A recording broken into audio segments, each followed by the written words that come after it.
Sementara itu pemirsa, 3 objek gedung kantor asuransi jiwa bersama Bumi Putra resmi disita pihak Pengadilan Negeri Kelas 1A Palembang. Penyitaan dilakukan berdasarkan hasil putusan gugatan yang dimenangkan PT Pupuk Sriwijaya sebagai pemohon eksekusi. Petugas Pengadilan Negeri Kelas 1A Palembang melakukan eksekusi 3 gedung kantor asuransi jiwa bersama Bumi Putra yang ada di Kota Palembang.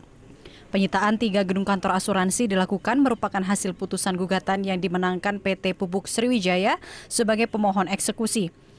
Ketiga gedung milik asuransi Bumi Putra yang disita ini masing-masing berada di Jalan Sungai Pangeran samping gedung OJK Palembang, kemudian di Jalan Jenderal Sudirman samping Hotel Beston, dan terakhir kantor cabang asuransi Bumi Putra di dekat Pasar Lemabang Palembang. Panitera Pengadilan Negeri Palembang Ahmad Hartoni menyatakan eksekusi dilakukan berdasarkan putusan Pengadilan Negeri Palembang yang telah berkekuatan hukum tetap.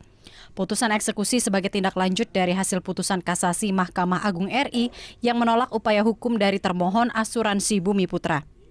Hari ini kami tugas dari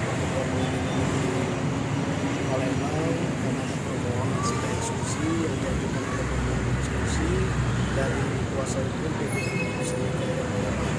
Jadi hari ini kami melaksanakan sita eksekusi terhadap objek daripada asuransi jiwa bersama Bumi Putra. Setelah dilakukan penyitaan, ketiga gedung asuransi Bumi Putra akan dilakukan pelelangan. Sebelum adanya pemenang lelang, pihak asuransi Bumi Putra masih berhak menempati dan beraktivitas seperti biasa. Dari Palembang, Guntur Yansyah, iNews melaporkan.